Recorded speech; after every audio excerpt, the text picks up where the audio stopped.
Reading Production Studies, Cultural Studies of Media Industries by Vicki Mayer, Miranda J. Banks, and John T. Caldwell.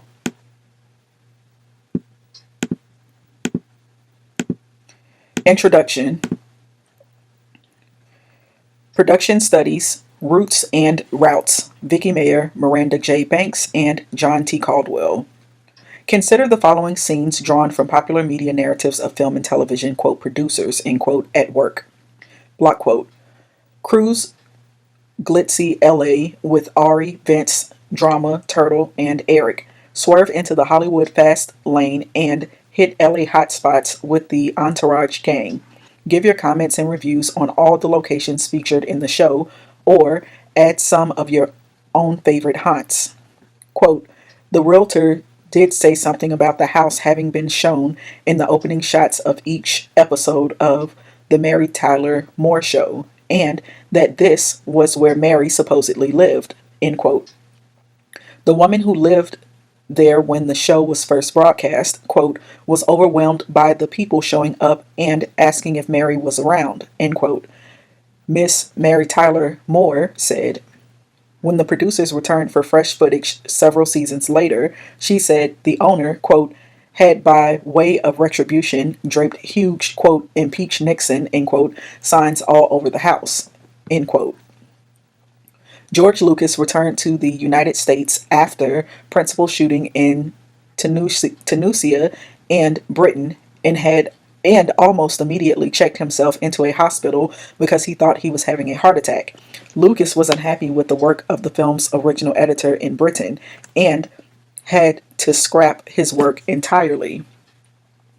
Ann Donahue, executive producer of CSI and CSI Miami, in a public event, quote, sleep when you're dead, crowd applauds because you only get this, and we know this, you only get this once, and it's what you wanted to do, and it's what you wanted to do your whole life, end quote, end of block quote. We frequently come to know about media producers and their work, ironically, through the representations they make, from the, quote, making of, end quote, videos that call DVD customers to entertainment television tabloids that, quote, report, end quote, on the excitement on the sets. The nonfiction portrayals of production often reflect the drama of some of their producers' best-known fictional works.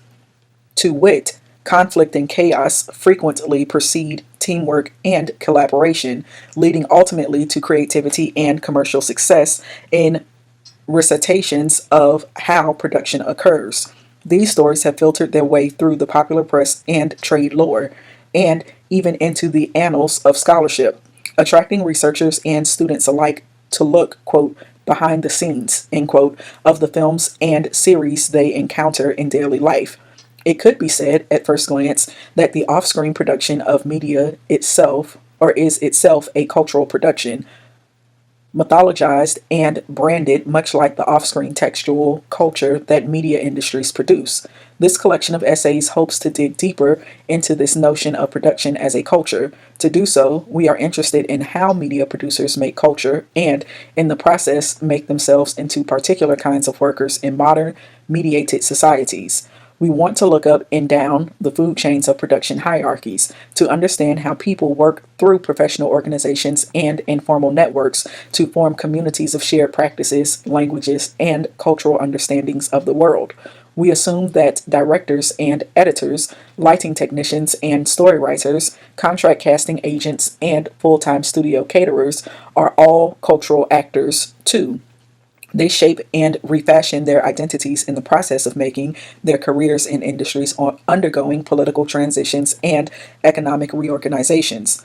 Production study scholars, as contributors to a field of interdisciplinary inquiry, draw their intellectual impetus from cultural studies to look at the ways that culture both constitutes and reflects the relationships of power, or, in the words of Nicholas Garnham, they examine, quote, the cultural producers, the organizational sites and practices they inhabit and through which they exercise their power, end quote. This is obviously not an objective unique to cultural studies, but an objective that transformed the study of media across academic disciplines, forming its own field of study.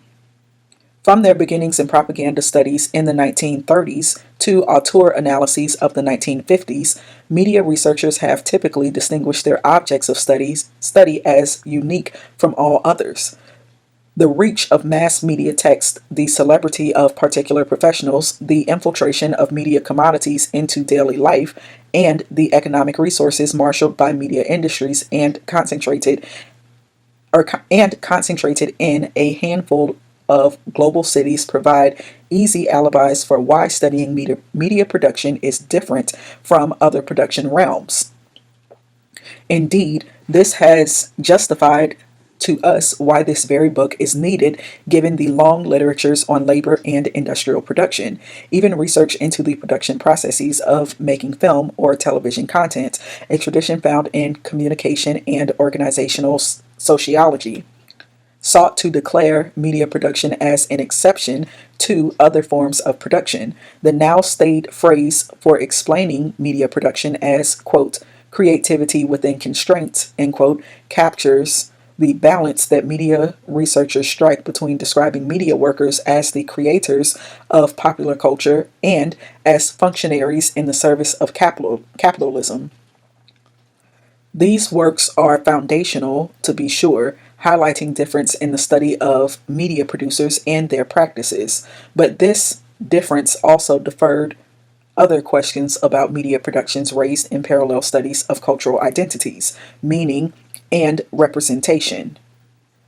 We briefly cite a few trends that we would add to the roots of media production studies: the cultural turn in the social sciences and the ethnographic turn in the humanities over the past 3 decades have pushed researchers to look at cultural production with new eyes.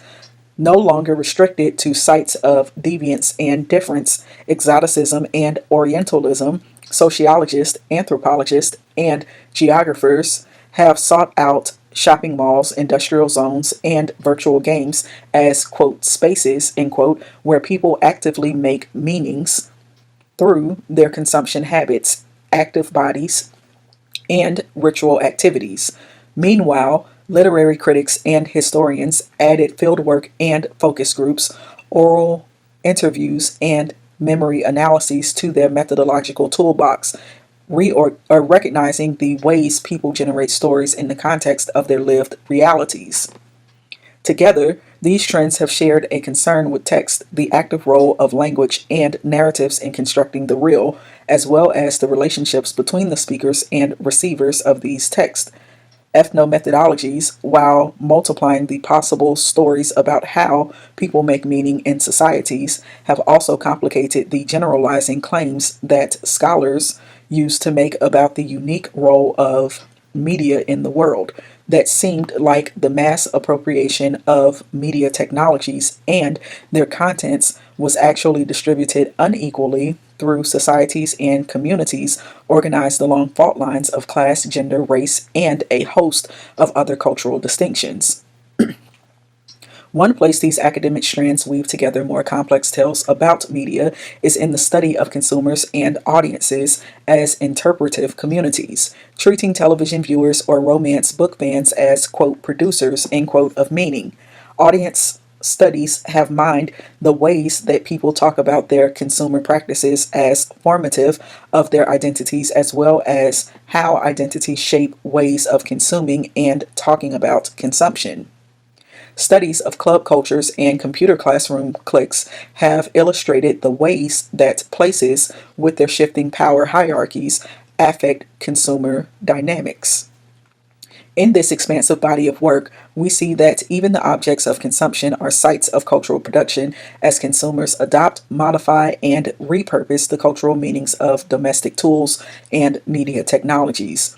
Situated frequently as participants in the communities they researched, critical scholars have had to reflect on their own positions, relationships, and ultimately authority in theorizing consumption.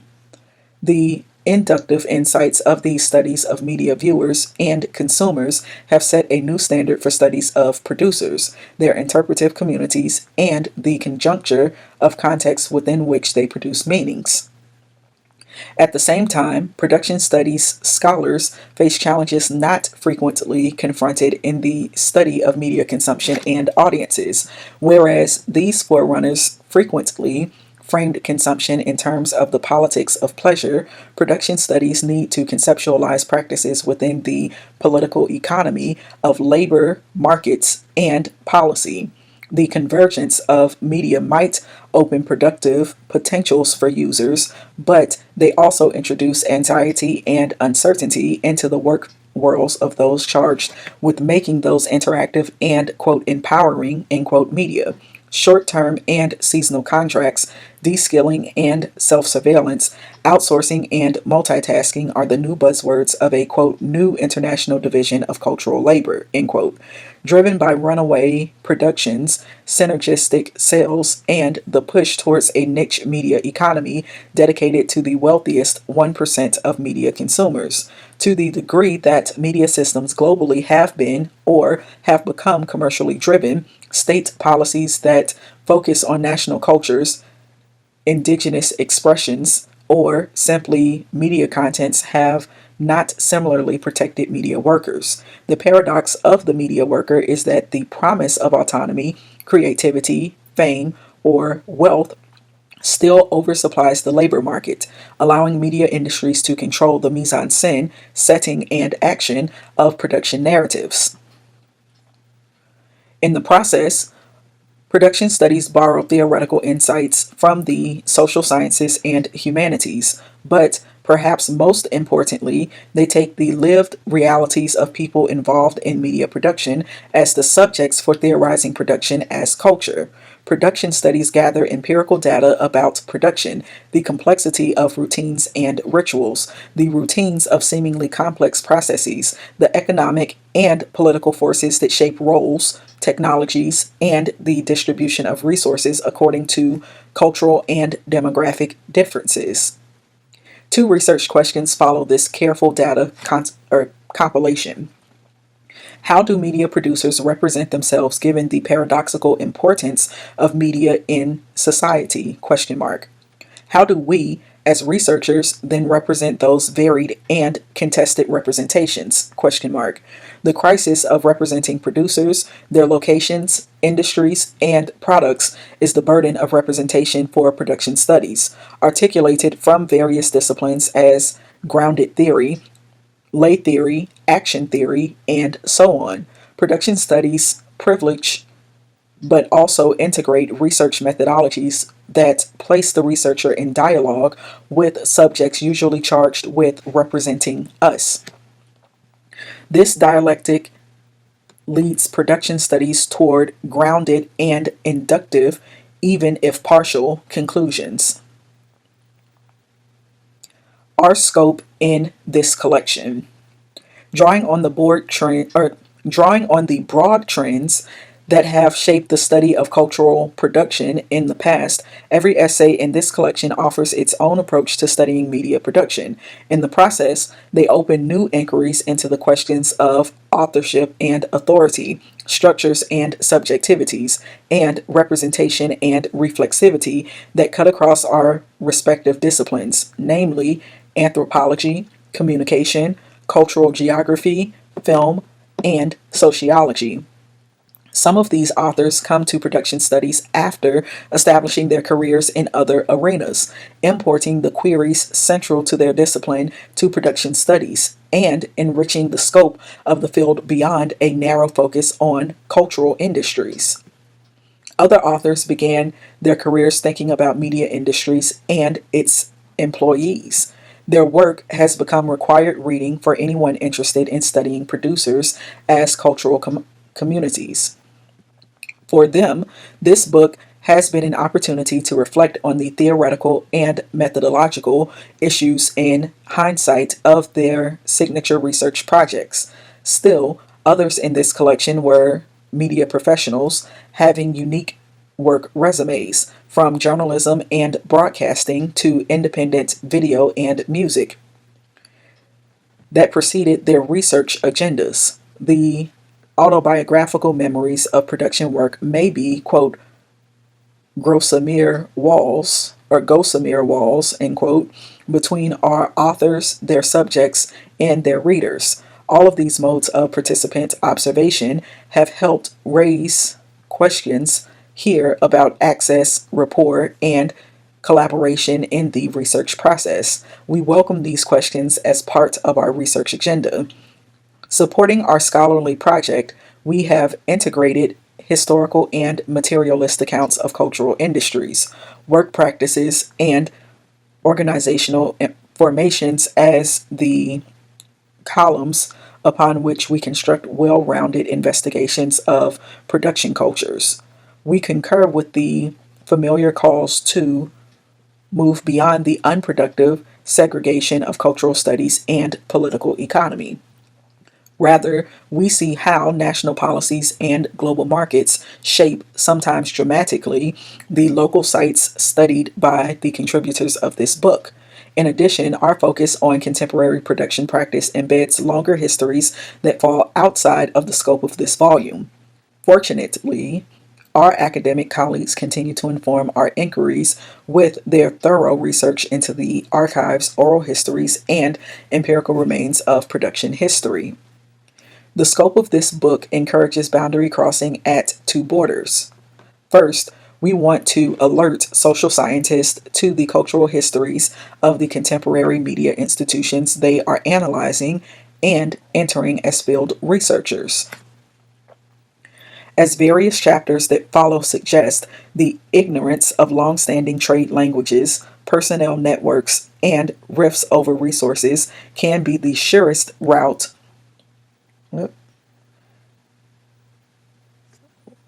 Where I messed up. Yeah. The surest route to a short meeting, unreturned phone calls, or even failure to achieve research goals. Even a cursory visit by scholars to a field site, rather a producer's office, a studio set, or a runaway film location will inevitably involve confronting discourses and practices that have been defined by convention over decades. Second, by contrast, humanities scholars need to acknowledge the slippery social nature of labor practices that social scientists excel at recognizing and accounting for in their work. One must be mindful that all text, whether found in an archive or one's own field notes, are constructions, versions on the reel that may serve different roles in a production studies project, from corporate branding and spin to the personal reflections of an outsider looking in. To these scholars, we suggest a healthy dose of skepticism and reflexivity as components of the research process and presentation. Our interdisciplinary scope is thus prescriptive, recommending a balanced approach to production text as socio-cultural constructions and production activities as cultural text. As an attempt to stake out the contours of this field, the essays presented here also reference classical works in sociology, anthropology, film and television studies, cultural geography, and communication that have looked at media production. This has not been an exercise of canon building to reify the field, but rather an effort to point out works that have inspired our authors in their own studies of production as culture. Standing on the shoulders of figures we have found compelling, we intend to show that production studies, as we are conceiving of them, existed well before their consolidation into anything as formalistic as a field. Towards interdisciplinary production studies, we have added a bibliography at the end of this volume. We admit there are still many gaps to fill. The case studies presented here focus almost exclusively on film and television production in the predominantly English-speaking world. Given the ubiquity of video in modern media cultures, we recognize the importance of these industries while realizing that their institutional dependencies, for example, on electronics industries and far-flung professional networks, implicates far more industries than we present here. We're Were we to claim comprehensiveness over production studies, we would cast a wider net over more media industries, from music labels to video game programmers, over a larger geography of the physical world. It is perhaps a limitation of studying media in a global economy that we still lack multi-listed and collaborative projects, which would allow us to compare the ways production resonates differently to working communities given divergent context and historical conditions. To this, we hope that future scholars will contribute their own disciplinary roots and routes to this emerging body of intellectual inquiries. Histories of media productions, or Histories of media production studies. Histories of media production studies. As indicated in our introduction to this volume, production studies mine theories and methods drawn from a diverse set of disciplines that, to date, have rarely been brought into dialogue. Lacking a historical tradition of our own, we, as production studies scholars, have traded our reference list and syllabi, trying to fill the gaps in our knowledge of media industries, labor practices and communities, and regulatory and legal policies. Works that academics have all but forgotten in their respective disciplines have become our signposts, guiding us as to what has been done and what remains to be done. The chapters in the first part address but a few of these early works, presenting their value both historically and for future researchers. Each of the 4 chapters in this part offer 2 objectives that have driven production studies in the past, namely, to accurately describe industries from the ground up, and second, to use these descriptions in the formulation of social theory.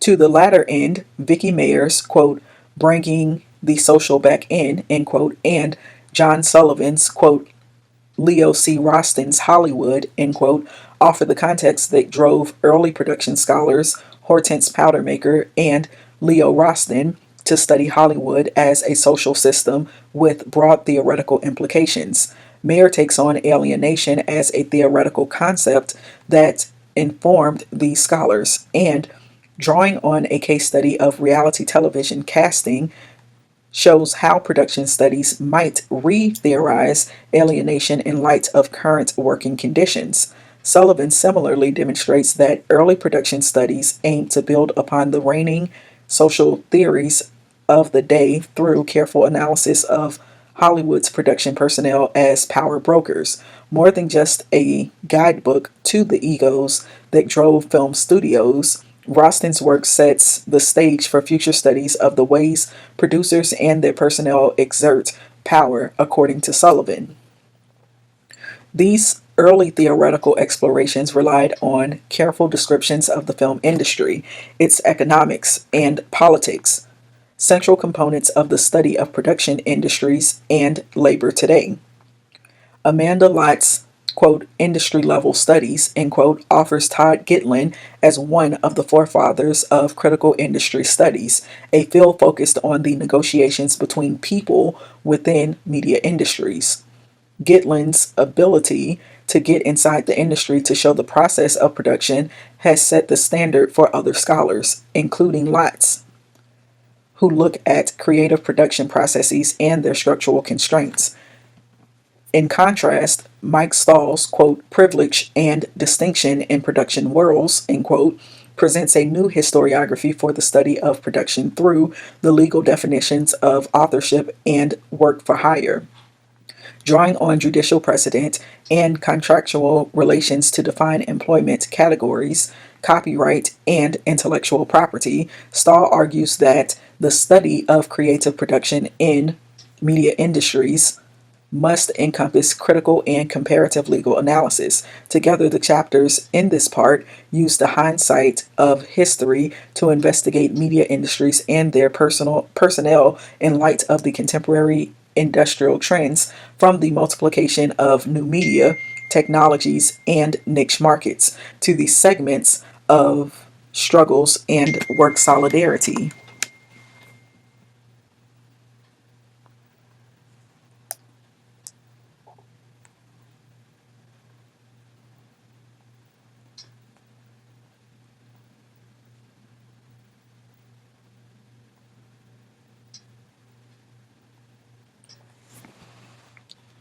Producers, selves, and others. Production studies interrogate the term, quote, producer, end quote, as one that identifies a specific category of media practitioners while also marginalizing other practitioners in the production process, grounded in organizational hierarchies of media labor and reinforced by, quote, auteur, end quote, studies of film and television producers as the, quote, authors, end quote, of their creative projects. The notion of authorship is one of both subjective identification and outside objectification. The notion of authorship is one of both subjective identification and outside objectification. The authors of the chapters in this part address the subjective and often self-reflective identities of media practitioners as they represent themselves in their communities. At the same time, these authors are mindful of the hierarchies throughout work worlds that bear upon and evaluate these practitioner identities.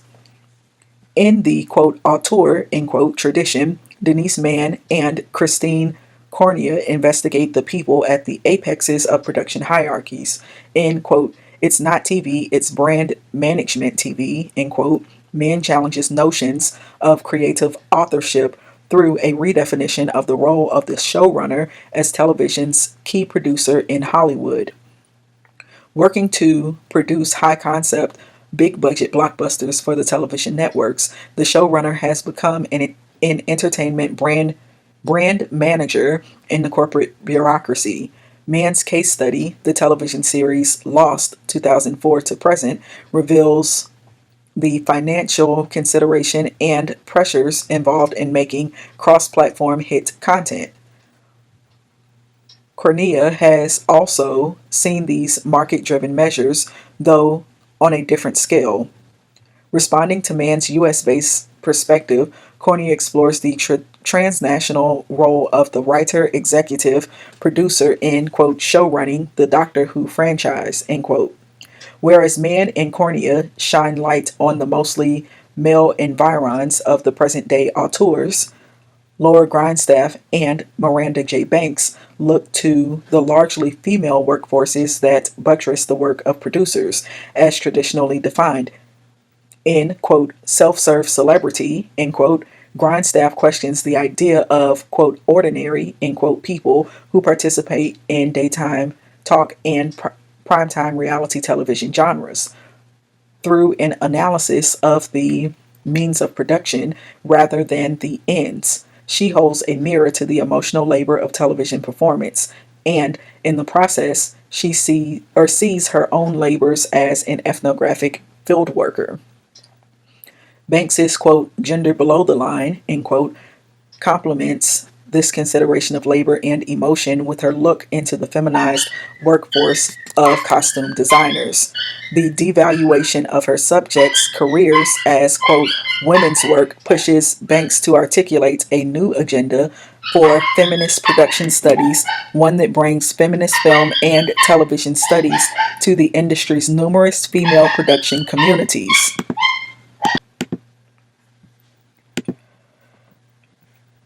Production spaces, centers, and peripheries. The third part of the book invites us to pay particular attention to the physical, cultural, and symbolic locations of media production. It was not long ago that studies of film and television production limited their geographic considerations to the space of a studio set, or the places where media capital was most concentrated, i.e., Los Angeles, California. These chapters draw on recent scholarship about how space and place affect media production, both in terms of production processes and practices, and in terms of the academic practices that research these myriad locales.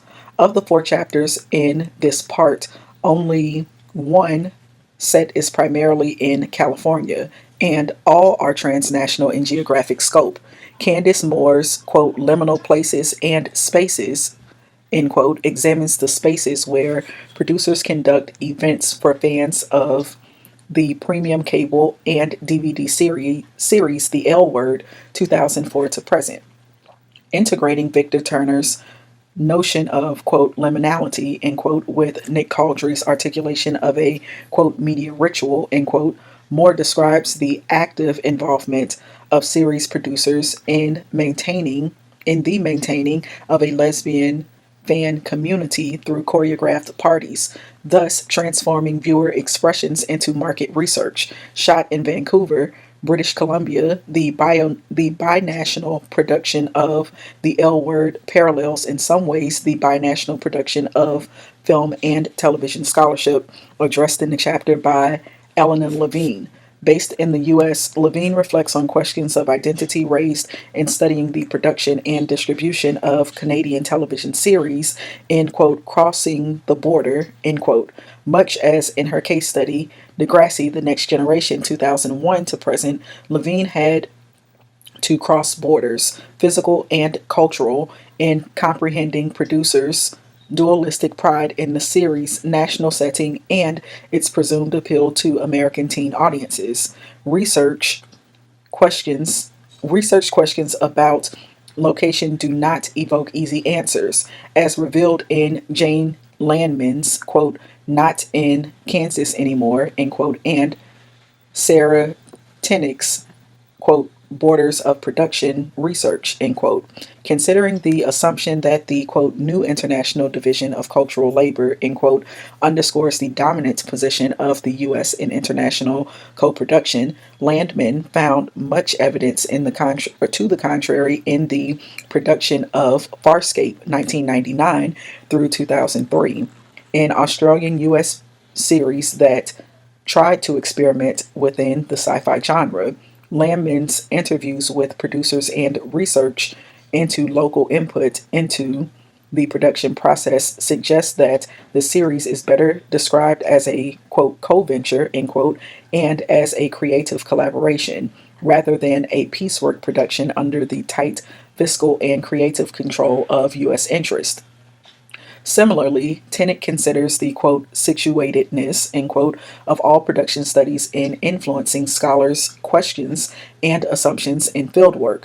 Written as a response to Levine's chapter, Tennant places the case study in a Canadian-based context of national policy and global aspirations. The chapters in this part remind us of the importance of pursuing multi-sited production studies, while cautioning against taking our interpretations for granted as objective.